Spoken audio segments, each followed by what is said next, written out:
il faut être capable, dans le démarrage, dans la phase d'amorçage, de pouvoir intégrer l'ensemble des techniques d'inbound marketing. C'est aussi simple que cela et ça apporte des fruits. Ça apporte des fruits dans la mesure où certaines personnes qui ne sont pas forcément nos clients ou qui ne pourraient ne pas être forcément nos clients pourront plutôt être des véritables ambassadeurs de nos produits. Parce qu'ils se diront plutôt que c'est un produit qui est intéressant, c'est un service à forte valeur ajoutée, ils pourront le conseiller à d'autres personnes qui peuvent être intéressées directement. Donc du coup, l'ensemble des techniques marketing pourront nous faire gagner en notoriété, en présence, en image, afin que nos véritables clients futurs puissent s'imprégner qu'effectivement nous existons et que nous proposons des produits à forte valeur ajoutée. Deuxième élément, l'inbound marketing. Bon, de manière très claire, ceux qui utilisent l'inbound marketing vont utiliser soit des mass mailing, des newsletters, du référencement sur Google. Ils vont beaucoup utiliser les stratégies digitales parce que ça s'y prête bien. Mais on peut faire aussi de l'inbound marketing par le réseau. Je suis un puits produit du réseau. Je sais que le réseau apporte beaucoup. Il y a le réseau physique et le réseau virtuel, mais on peut faire autant du inbound marketing à travers un réseau de partenaires qu'on a. C'est très facile parce que c'est très facile de se faire recommander par telle personne qui connaît le travail que vous avez fait et vous n'avez même pas besoin de vous déplacer. Voilà. Donc, après avoir eu l'assurance de notre produit, d'utiliser l'ensemble des techniques liées à l'inbound marketing, on va pénétrer dans une zone ici. Là.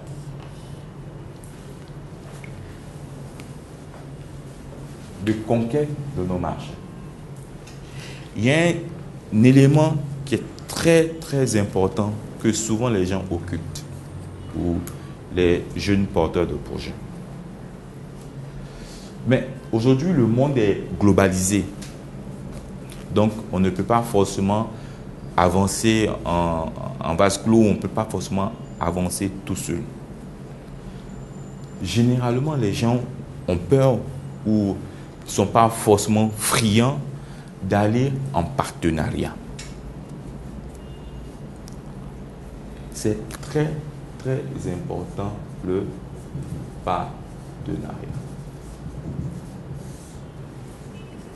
Vous êtes porteur de projet. Généralement, quand j'entends un porteur de projet, oui, est-ce que mon projet est bon? Oui, ton projet, il est bon. Bon, dès que le projet, il est bon, net, on demande, mais est-ce que je peux avoir du financement? Comment faire pour avoir le financement? Comment faire pour réaliser concrètement mon projet parce que je n'ai pas beaucoup de moyens? Généralement, c'est ce que j'entends. Ou après, lorsque plus ou moins, on peut avoir du financement ou s'autofinancer, on pose des questions de propriété intellectuelle, on pose les problèmes de confiance, de brevet, de protection même de son projet, d'identité, ne faut pas qu'on me vole mon projet, on me pique mon projet, tout et tout. Mais ce qu'on oublie, c'est que ce marché-là, qui est là, c'est un marché où cohabitent quoi? Plusieurs acteurs. Donc, on a des concurrents, on a des fournisseurs, on a l'État, on a les institutions financières, on a d'autres types d'opérateurs.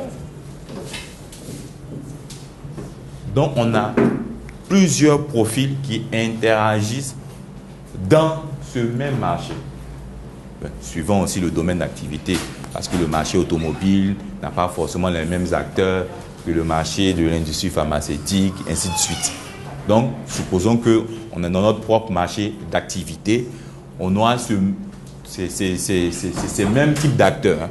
On aura des concurrents, on aura des fournisseurs, on aura l'État, on aura tous ces mêmes acteurs-là. Donc, ce n'est pas un problème. Sauf que le porteur de projet, lorsqu'il vient, bien qu'il ait l'assurance, bien qu'il ait reçu plus ou moins à se faire une image assez intéressante par rapport à la qualité de son service, par rapport à l'originalité de son produit ou son service, et par rapport aussi à la facilité d'utilisation de son produit, c'est adapté aux réalités. Mais sauf que s'il reçoit une demande assez importante ou qui se confronte à l'exécution d'un marché de taille, un marché important, il n'a pas forcément la solidité. Peut-être que la solidité en termes même de ressources humaines, puisqu'il est porteur de projet, donc généralement il est tout seul. Hein? Donc il n'a pas forcément la solidité en termes de ressources humaines, solidité en termes de finances, solidité en termes de technique ou d'acquisition de la technologie. Il lui manque quoi? Un partenaire. Il faut être capable de s'associer aux grands. Si on veut devenir grand, il faut forcément marcher avec les grands. Donc, pour nous, en tant que jeunes acteurs qui pénètrent un marché, il faut être capable de pouvoir faire des alliances. C'est ce qu'on appelle les alliances stratégiques. Parce que le plus grand, on dira qu'il aura tendance à manger ou phagocyter le plus petit. Mais il y a des cas de figure où le plus petit devient une clé maîtresse du marché lorsqu'il s'entend réellement avec le plus grand. Donc l'idée, c'est de réellement travailler toute une stratégie pour réellement faire des alliances judicieuses, profitables et durables pour ce porteur de projet. Donc là, on était pour les porteurs de projet. On va revenir maintenant aux chefs d'entreprise. D'accord? Donc, c'est à peu près la même démarche. Pour ceux qui ne m'ont pas suivi au départ, je reviens un peu sur mes pas. J'ai défini un certain nombre de mots-clés qui sont très importants par rapport au thème. Le thème, c'est quelle stratégie marketing adaptée aux jeunes entrepreneurs pour accroître ses ventes. Donc, pour moi, j'ai défini 3 mots-clés qui sont très importants sur le thème. Déjà, c'est quoi les ventes? Ensuite, c'est quoi l'entrepreneur? Et c'est quoi encore la stratégie marketing qui devait adapter? Donc, l'entrepreneur, pour moi, il y a 2 types de profils. Là, ce que j'appelle les porteurs de projet. Donc, ce sont des personnes qui sont au stade d'idéation, de prototypage de leurs produits, de leurs services et qui veulent réellement le réaliser. Les chefs d'entreprise, ce sont des personnes qui ont fait le saut. Je rentre sur le terrain, je commence mon activité. Peut-être après, je vais l'adapter, je vais innover, je vais améliorer, mais je me suis déjà engagé. Je ne peux plus faire forcément marche arrière, bien que bien sûr on peut se reconvertir ou changer d'activité ou accroître son bouquet. D'accord? Donc faire plusieurs activités en même temps. Donc, pour le premier cas de figure, c'est le porteur de projet, on avait défini la démarche qui était adaptée à ces porteurs de projet en termes de stratégie marketing pour pouvoir, bien sûr, augmenter les ventes. Les ventes, c'est réellement quoi? Ce n'est pas uniquement se dire que mon chiffre d'affaires que je génère, mais la vente, pour moi, c'est la marge ou la véritable valeur ajoutée que j'apporte dans mes affaires en termes de produits ou en termes de services. Donc, pour cette première catégorie, on avait défini un certain nombre d'éléments qui étaient très importants. Le premier était déjà la confiance en son produit.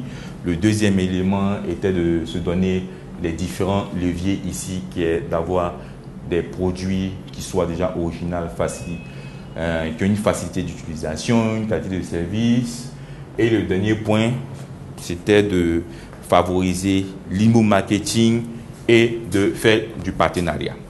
Pour les chefs d'entreprise qui se sont déjà engagés, on ne va pas forcément leur demander ou ne va pas forcément les exiger déjà d'avoir confiance en eux.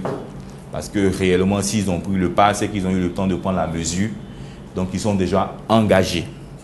D'accord? Mais ils auront toujours besoin de faire de l'inbound marketing. Donc, l'inbound marketing, comme on a dit, c'est l'ensemble des techniques pour pouvoir se faire connaître au-delà même de notre marché traditionnel. Donc, ils vont utiliser les techniques d'inbound marketing pour se faire une place encore plus présente sur le marché. D'accord?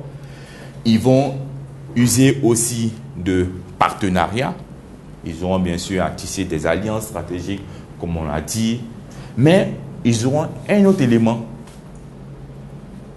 qu'on n'a pas forcément identifié pour le porteur de projet. C'est l'innovation. Ils auront besoin d'innover. Parce qu'ils se sont déjà engagés.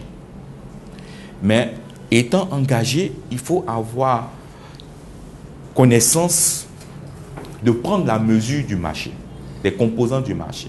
Et à chaque fois qu'on émet un service, il faut qu'on soit capable de pouvoir se différencier dans son service. C'est un élément très important. L'élément de différence, c'est quoi? C'est de dire, celui-là, il sait faire ça, moi, je ne sais pas faire ça. Par contre, voici ce que je sais faire et que l'autre ne fait pas. C'est très facile pour un client de dire, ok, moi, c'est ce que je veux, donc je fais avec toi. Non, mais si ce n'est pas ce que je veux, je fais avec l'autre. Mais plus on se différencie bien, plus on va acquérir une certaine clientèle. Parce que les gens veulent quelqu'un qui sache faire ce qu'ils veulent bien, moins cher. Donc, si on n'est pas capable d'innover, on n'est pas capable de se différencier des autres, c'est une identité qu'on se donne. Je ne sais pas faire ça.